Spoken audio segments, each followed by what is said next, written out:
ዛሬ እንግዲህ አዲስ ነገር አለ ማለት ነው። ሄርሜላና አብርሽ እንግዲህ አምሮባቸው በአዲስ ነገር መጥተዋል። ልጆቼ እንደዚህ አላሳለፉም። እንግዲህ ከዚህ በፊት ታውቃላችሁ።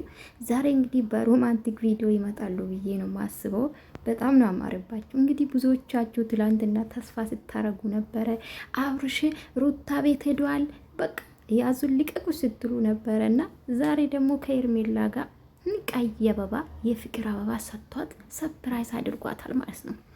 ሰሞኑን ሮማንቲክ ሊሰሩ ነው። በቃ ጋይስ ላያችን ላይ ሮማንቲክ ሊሰሩ ነው። ሰላም ቤተሰብ እንዴት ናችሁ? ደህና ናችሁልኝ? እኔ ያለው እግዚአብሔር ይመስገን። ዛሬ አዲስ ነገር አለ በአብርሽ ቤት ማለት ነው። እንግዲህ ምንም ማድረግ አይቻልም። ትላንትና ብዙዎቻችሁ እየፈራችሁ ነበረ፣ በጣም ስትናድዱ ነበረ። ይቅርታ መጠየቋ ትልቅ ነገርም ቢሆን ያው ብዙ ጊዜ ይቅርታ ትጠይቃለች። ይቅርታ ደግሞ አንድ ሰው ይቅርታ የሚጠይቅ አምኖበት ነው እንጂ ሰው ስላለ አይደለም። እሱ ነው የሚቃወመው እንጂ ይቅርታ መጠየቃ ጥሩ ነው።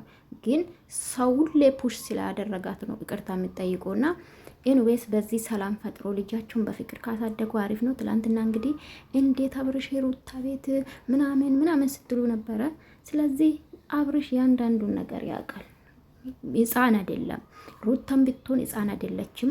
በሰው የምትመራ ሴት መሆን የለባትም። ማንም ማለት ነው። ትላንትና በኮንፊደንስ እንግዲህ ኤርሜላም አይታችኋል። ካሌብ ቤት ነው የት ነው አብርሽ ባሌ ነው ማንም አልፈራም ከሀገር ውጭ ሲሏት ነበረና ማንም አልፈራም ለማን ብዬ ነው ባሌ ጋር የምንጠፋው?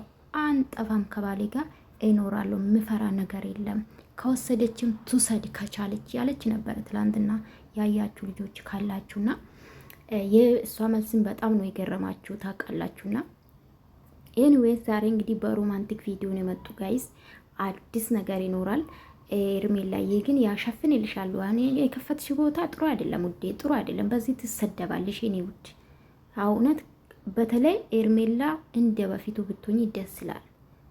እንደዚህ ባዶ ክፍት አድርገሽ የምትመጪ ነገር አስተካከል ኤርሜላ። የእውነት ጥሩ አይደለም። ሴት ልጅ ነሽ። ሴት ልጅ ሸፈፈ ስትል ነው የምታምረውና አንደኛ ጥሩ አይደለም። በቃ በሃይማኖትሽም ጥሩ አይደለም።